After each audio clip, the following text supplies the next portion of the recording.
Good morning. Today is December 23rd, and our devotion is called God with Us. It's taken from Matthew chapter 1, verses 18 to 23. This is how Jesus the Messiah was born. His mother, Mary, was engaged to be married to Joseph, but before the marriage took place, while she was still a virgin, she became pregnant through the power of the Holy Spirit. Joseph, her fiancé, was a good man and did not want to disgrace her publicly, so he decided to break the engagement quietly. As he considered this, an angel of the Lord appeared to him in a dream. "Joseph, son of David," the angel said, "do not be afraid to take Mary as your wife, for the child within her was conceived by the Holy Spirit, and she will have a son, and you are to name him Jesus, for he will save his people from their sins." And all of this occurred to fulfill the Lord's message through his prophet, who said, "Look, the virgin shall conceive a child. She will give birth to a son, and they will call him Emmanuel," which means God with us. God with us. Don't you love that? What an amazing love story. Mary knew what was going on. It didn't take her by surprise when her stomach started bulging. But Joseph, that was another story. He, just like everyone else in their little village, would have seen her getting bigger. And maybe Mary told him, but who's going to believe that story, So he thinks and he considers, what's the best way to handle this? Being a righteous man, he certainly couldn't marry her. But still, he cared about her. What a mess. The only thing he knew to do was to bring an end to this engagement quickly and quietly. So after pondering and pondering, Joseph finally made up his mind to do just that. Divorce her quietly, quickly. And it's only then that the angel comes to tell him that this baby is God with us. He will save. His name will be Jesus. Don't you wonder why God didn't tell him right away? Why he made him go through all that soul searching and figuring out?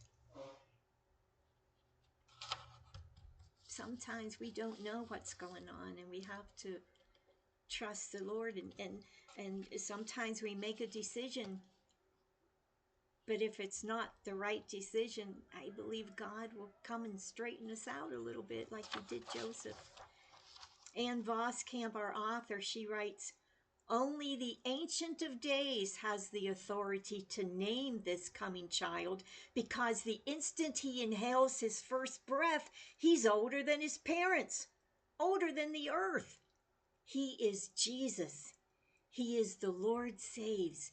He is God with us, Emmanuel." God told them what to name that baby. And she goes on to write, I love this. She goes on to write, "God can't stay away. This is the love story that has been coming for you from the beginning. The God who walked with us in the garden in the cool of the evening before the fall shattered our closeness with him is the God who came after his people in the pillar of cloud, a fire, because he couldn't bear to let his people wander alone. He is the God who came to grieving Job as a whirlwind, a tornado, a hurricane, who covenanted to Abraham as a smoking furnace, who wildly pitched his tent with the Holy of Holies so somehow in all of his holy Shekinah glory, he could get close enough again to live amongst his people. He is the God who is so for us that he can't stay away from us. The God who loves us and likes us and isn't merely 50% or 72.3% for us, but the God who is always unequivocally 100% for us. The God who so likes us The God who is so for us that he is the God who chooses to be with us. Wow. And we are so busy with the stupidity of our little chores that we can't take the time to be with the holy God who has done that much for us.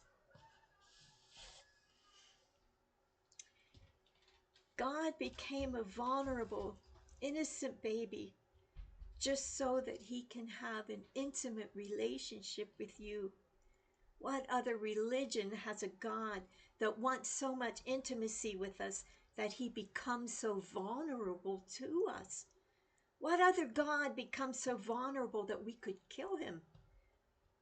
The only one is the one who loves you to death. He was willing to pay the price for your sin because he wants to have an intimate relationship with you, not just a Sunday morning hour-long relationship with you. He wants to be living with you day in, day out.